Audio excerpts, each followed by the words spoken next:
السلام علیکم ورحمۃ اللہ وبرکاتہ۔ احباب، آپ یہ جانتے ہیں کہ کسی دوسرے ملک کا آپ نے سفر کرنا ہو تو ہم اس ملک کے سفارت خانے کی طرف رجوع کرتے ہیں۔ پاکستانی حکومت سے ہم اپنے ملک سے اپنا پاسپورٹ لیتے ہیں، ڈاکومنٹیشن اپنی کاغذی کارروائی ساری پوری کرتے ہیں۔ اس کے بعد پھر ہر سفارت خانے کی اپنی اپنی پالیسیاں ہوتی ہیں، ان پالیسیوں کو ہم اپناتے اور انہیں فالو کرتے ہیں۔ ہر سفارت خانے کی اپنی پالیسی ہے، فرانس کی اپنی پالیسی ہیں، برطانیہ کی اپنی پالیسیاں ہیں، یورپ امریکہ ان کی اپنی پالیسیاں ہیں، سعودیہ آپ نے جانا ہے ان کی اپنی پالیسی ہیں، ترکی جانا ہے ان کی اپنی پالیسیز ہیں، اور مصر جانا ہے تو ان کی اپنی پالیسیز ہیں، دبئی جانا ہے تو ان کی اپنی پالیسیز ہیں۔ تو ان تمام تر پالیسیز کو فالو کرتے ہیں۔ یہ نہیں کہتے کہ برطانیہ کا سفارت خانہ یہ کہتا ہے لہٰذا آپ بھی یہ کریں،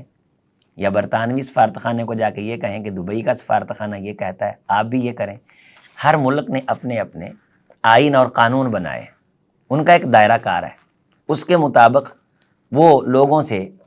مطلوب چیزیں مانگتے ہیں کہ یہ ہوگا۔ بعض کہتے ہیں کہ تمہارے بینک بیلنس اتنے ہونے چاہیے، کھاتے کے اندر پیسے اتنے ہونے چاہیے، ٹرانزیکشن اتنی ہونی چاہیے۔ وہ ہے کہ تم یہ ثابت کرو کہ تم ایک بزنس مین ہو اور سرمایہ دار ہو، اور تم کسی ٹور کے لیے جا رہے ہو جس میں تمہارا کوئی بزنس کا بھی لین دین ہے، یا تم آگے بزنس کو بڑھانا یا پھیلانا چاہتے ہو۔ اس کے بعد پھر سفارت خانہ تحقیق کرتا ہے کہ کہیں یہ بندہ کرمنل تو نہیں ہے، کسی کیس کے اندر ملوث تو نہیں ہے، کہیں یہ پاکستان میں کسی ایسے معاملے کے اندر مطلوب تو نہیں ہے جو معاملہ سنگین ہے۔ پھر وہ کئی سالوں کے بعد ویزا جاری کرتے ہیں، پھر وہاں جا کے لوگ نیشنلٹی کے لیے اپلائی کرتے ہیں۔ اس کے لیے پھر بہت سارے معاملات ہیں جنہیں وہ پورا کرتے ہیں۔ تو ان ملکوں کی اپنی مرضیاں ہیں،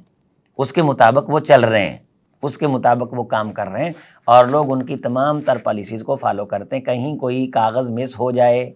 کہیں کسی ایک آدھ شرط کو پورا نہ کیا جائے تو معاملہ درہم برہم ہو جاتا ہے۔ پچھلے دنوں آپ سب نے سنا کہ IMF کی اتنی شرائط پوری ہو گئی ہیں، 3 شرائط رہ گئی ہیں، ان کو پورا کرنے کے لیے ایڑی چوٹی کا زور لگایا گیا تاکہ سود پہ قرض لے کے نعوذ باللہ اللہ تعالیٰ کے غضب کو مول لیا جائے۔ وہ شرائط پوری کی گئیں اور انہوں نے وہ شرائط پوری کروائیں، اور وہ شرائط پوری کروانے کے بعد انہیں وہ مطلوب ملا جس مطلوب کے لیے یہ تمام تر پاپڑ بیل رہے تھے۔ حضرات سامعین، یہ دنیا اور اس کی حیثیت جنت کے مقابلہ میں کچھ نہیں ہے، لیکن کیا وہ ہمیں اپنی مرضی سے مل جائے گی؟ اس کی پالیسی کسی نے نہیں بنائی۔ اس کا ویزا ایسے ٹھک کر کے فوری طور پہ سوئیں گے اور آنکھ کھلے گی تو ہاتھ میں فرشتے ویزا لے کے کھڑے ہوئے ہوں گے؟ یا صرف یہ ہم کہیں گے کہ ہم رسول اللہ صلی اللہ علیہ وسلم سے محبت کرتے ہیں، پالیسی نہیں اپنائیں گے، جنت میں چلے جائیں گے؟ آپ کسی سفارت خانے کے سامنے کھڑے ہو کے لاکھ آواز لگائیں کہ میں آپ سے محبت کرتا ہوں، میں آپ سے محبت کرتا ہوں، میں آپ سے محبت کرتا ہوں، 60-70 ہزار بار کہہ کے جہاز میں بیٹھیں کہ میں فلاں دروازے کے سامنے 70 ہزار بار تسبیح کر کے آیا ہوں کہ میں اس سے محبت کرتا ہوں، اس سے محبت کرتا ہوں، اس سے محبت کرتا ہوں، لیکن پالیسی میں نے فالو نہیں کرنی، مجھے اس ملک میں لے جایا جائے، نہیں ہوگا۔ اس کے لیے بکنگ ہے، ٹکٹ کے مراحل ہیں، ڈاکومنٹیشن ہے۔ اکیلا کہہ دینا یہ تو ایک چیز کو استہزاء اور مذاق بنا دیتا ہے کہ رسول اللہ صلی اللہ علیہ وسلم جیسی اتنی بڑی ذات گرامی اسی لیے آئی کہ بس وہ صرف لوگ یہ کہیں کہ ہم آپ سے محبت کرتے ہیں۔ کیا آپ صلی اللہ علیہ وسلم کی قربانیوں کا، آپ کے سفر کا، آپ کی صعوبتوں کا، آپ کی تکلیفوں کا مقصد یہی تھا کہ لوگ کھڑے ہو کے نعرہ ماریں جی مجھے رسول اللہ صلی اللہ علیہ وسلم سے بڑی محبت ہے، اور پھر یہ سمجھیں کہ اس اعلان کے بعد ہم جنت کے حقدار بن گئے؟ ام حسبتم ان تدخلوا الجنہ ولما یأتکم مثل الذین خلوا من قبلکم، تم نے یہ گمان کر لیا کہ بیٹھے بٹھائے تمہارا اعلان کرنے سے کہ ہم ایمان والے ہو گئے، اس اعلان کے بعد تم ایمان والے ہو جاؤ گے؟ ایمان کا اعلان کرنے کے بعد بندہ ایمان اسلام میں داخل ہوتا ہے، پھر اس کی عملی زندگی ہے۔ قرآن مجید میں جہاں بھی کہا گیا آمنوا وعملوا، ایمان لے آئے ہو، اب تم نے کام کرنا ہے، محنت کرنا ہے، محمد رسول اللہ صلی اللہ علیہ وسلم کی پالیسی کو اپنانا ہے، اپنی مرضی داخل تم نے نہیں کرنی۔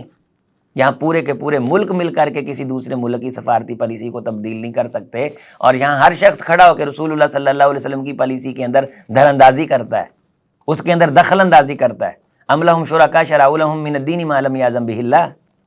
ولولا کلمۃ الفصل لقضی بینہم، لوگوں تم اللہ کے رسول صلی اللہ علیہ وسلم کے دیے گئے دین کے درمیان تم دخل اندازیاں کرتے ہو،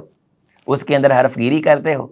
اس کے اندر کچھ نہ کچھ اپنی ذاتیات اور خواہشوں کو داخل کرنے کی کوشش کرتے ہو۔ اگر تمہاری موتوں کے وقت مقرر نہ کیے گئے ہوتے تو فیصلہ کر دیا جاتا، تمہیں سبق سکھا دیا جاتا کہ یہ کتنا بڑا جرم ہے رسول اللہ صلی اللہ علیہ وسلم کی بنائی گئی پالیسی کے مطابق ہی جنت کا داخلہ ممکن ہے، اس کے علاوہ بالکل کسی دوسرے شخص کی پالیسی کے مطابق جنت کا داخلہ ممکن نہیں ہے۔ حتیٰ کہ قل ان کنتم تحبون اللہ فاتبعونی یحببکم اللہ، جنت تو اللہ تعالیٰ کی ذات کے سامنے کوئی شے نہیں ہے، جیسے دنیا جنت کے سامنے کوئی شے نہیں ہے۔ تو فرمایا اگر تم مجھے اللہ سے محبت کرنا چاہتے ہو، مجھے اللہ سے ملنا چاہتے ہو، تو تم پالیسی اپنی لے کر کے آؤ اور رسول اللہ صلی اللہ علیہ وسلم کو سائڈ پہ کرو، اور سائڈ سے ہو کر کے مجھ تک پہنچنا چاہو تو یہ ممکن نہیں ہے۔ مجھ تک پہنچنے کی پالیسی بھی وہی ہے جو محمد الرسول اللہ صلی اللہ علیہ وسلم تمہیں دے کر کے آئے۔ خیر الہدی ہدی محمد صلی اللہ علیہ وسلم، سب سے بہترین پالیسی میرے محمد صلی اللہ علیہ وسلم کی پالیسی ہے، اس جیسی پالیسی بالکل نہیں ہے۔ نماز تمہاری اپنی مرضی کے مطابق نہیں ہوگی، وضو تمہاری اپنی مرضی کے مطابق نہیں ہوگا، اذان تمہاری اپنی مرضی کے مطابق نہیں ہوگی، عید تمہاری اپنی مرضی کے مطابق نہیں، کوئی جشن رسول اللہ صلی اللہ علیہ وسلم کی آمد کا، آپ علیہ الصلوۃ والسلام کی بعثت کا، تمہاری اپنی مرضی کے مطابق نہیں ہوگا، تمہاری مرضیاں ختم ہیں۔ کسی مومن اور مومنہ کے یہ شان نہیں ہے، اذا قضى اللہ ورسولہ امرا ان یکون لهم الخیرۃ من امرہم، کہ اللہ اور اس کے رسول صلی اللہ علیہ وسلم کے فیصلہ دے دینے کے بعد پھر اس فیصلے کے اندر ایک اپنی محبت کی بنیاد پہ، اپنی خواہش کی بنیاد پہ اس کے اندر دخل اندازی کرتا پھرے۔ ہم عقل کے جہان میں رہتے ہیں، ہم فہم کی کائنات میں رہتے ہیں، تو غور فرمائیے کیا یہ ممکن ہے کہ اتنی بڑی جنت جس کی ایک گیٹ بالشت جگہ، کوڑے کے برابر جگہ کائنات، موضع صوت فی الجنہ خیر من الدنیا وما فیہا، ایک بالشت جگہ جنت کی کائنات اور کل کائنات سے قیمتی ہے، اور اتنی قیمتی جنت جہاں جا کے مرنا ہی نہیں، تھکنا ہی نہیں، کبھی نعمتیں ختم ہی نہیں ہونی، اور وہ جنت ہمیں مل جائے گی اپنی ذاتی پالیسیوں کی بنیاد پہ، اپنی خواہشوں کی بنیاد پہ، اپنے ایجاد کردہ جو ہیں وہ طرق، ان کی بنیاد پہ۔ ایسے نہیں ہوگا۔ لوگوں سن لو، اگر تم نے جنت میں آنا ہے، کس طرح آنا ہے، وہ طریقہ بتانے کے لیے ہی میں نے محمد رسول اللہ صلی اللہ علیہ وسلم کے سر پہ نبوت کا تاج سجایا، وہ یہی تو تم کو بتانے آئے ہیں، اسی بات کی تو وضاحت کرنے آئے ہیں کہ اس طریقے سے چلو گے، اس رستے پہ چلو گے، اس انداز سے چلو گے، یہ کام اس طرح کرو گے،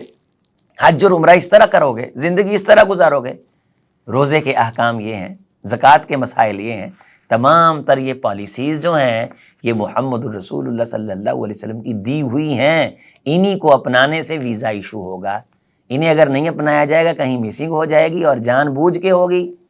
کہیں بھول چوک ہو گئی تو اللہ تعالیٰ کی ذات معاف فرما دیں گے۔ لیکن بد اعتقادی اور انسان یہ کہے کہ اپنی مرضی کرے، پالیسی اپنی ایجاد کرے، اور الٹا دوسرے کو یہ کہے کہ تو یہ کیوں نہیں کرتا بھائی، تجھے رسول اللہ سے محبت نہیں ہے۔ مجھے محبت ہے اللہ کے رسول صلی اللہ علیہ وسلم سے، لیکن میں اللہ کے رسول کی پالیسی کا پابند ہوں۔ حضرت فاطمہ رضی اللہ تعالی عنہ نے حضرت انس رضی اللہ تعالیٰ عنہ سے کہا تھا، انس بھائی کس طرح جی چاہا، رحمت کائنات کی قبر پہ مٹی تم نے ڈالی۔ فرمایا بہن بات دل کی نہیں، بات رسول اللہ صلی اللہ علیہ وسلم کی بنائی گئی پالیسی کی ہے۔ ہم نے نبی صلی اللہ علیہ وسلم کی پالیسی کو فالو کرنا تھا، ہم ٹھہرے غلام، ہم نے کہا ماننا تھا، آپ علیہ السلام کا فرمان تھا، جس طرح آپ نے فرمایا اسی طرح ہم نے کیا، ہم پابند ہیں، ہم نے رسول اللہ صلی اللہ علیہ وسلم کی پالیسی کو اپنانا تھا۔ بات نبی صلی اللہ علیہ وسلم کی دی گئی پالیسی کی تھی، آپ علیہ الصلوۃ والسلام کے دیے گئے حکم کی تھی۔ جو طریقہ کار نبی صلی اللہ علیہ وسلم نے طے فرمایا ہے، اس طریقہ کے مطابق ہم ساری ڈاکومنٹیشن، پورے کا پورا معاملہ کلیئر کریں گے۔ دین اسلام میں رسول اللہ صلی اللہ علیہ وسلم کی مرضی کے مطابق چلیں گے تو ہمارے لیے ممکن ہے، وگرنہ قیامت کے دن جب وضو کے کچھ اعضاء چمکیں گے اور لوگ فرشتے ان کو ہانگ کے سائڈ پہ لے کے جائیں گے، تو کونین کے امام نے دنیا میں فرمایا تھا، جیتے جی فرمایا تھا کہ میں کہوں گا یہ میرے امتی ہیں، فرشتے مجھے کہیں گے کہ اللہ کے رسول صلی اللہ علیہ وسلم آپ نہیں جانتے کہ انہوں نے آپ کے آنے کے بعد آپ کے دین کے اندر کس قسم کی تبدیلیاں کر دیں، کس قسم کی چیزیں انہوں نے داخل کر دیں، آپ کی پالیسی کو تبدیل کرنے کی انہوں نے کوشش کی، آپ کے دیے گئے میٹر کو تبدیل کرنے کی کوشش کی، آپ کے بتائے گئے طریقے کو انہوں نے فالو نہیں کیا بلکہ اس کے اندر اضافے کیے، کمیاں کوتاہیاں کی۔ رسول اللہ صلی اللہ علیہ وسلم نے فرمایا اس موقع پہ میرا چہرہ سرخ ہو جائے گا اور میں کہوں گا کہ ان کو میرے سے دور کر دو۔ غیروا بعدی، انہوں نے احدثوا بعدی، میرے بعد میرے دین کے اندر ایجادات کی، بدعات، خرافات، رسوم و رواج کو میری محبت کا نام دیا، اپنی مرضی کو، اپنی خواہش کو میرے پیار کا نام دیا، میری پالیسی کو انہوں نے چیلنج کیا، میرا ان کے ساتھ کوئی تعلق نہیں ہے۔ کہیں یہ نہ ہو کہ یہ ہماری ذاتی بنائی گی محبت کے نام پہ پالیسیاں ہمیں رسول اللہ صلی اللہ علیہ وسلم کی محبت سے دور کر دیں۔ عزیز ساتھیو، درد دل کے ساتھ آپ کو اس طرف بلا رہے ہیں،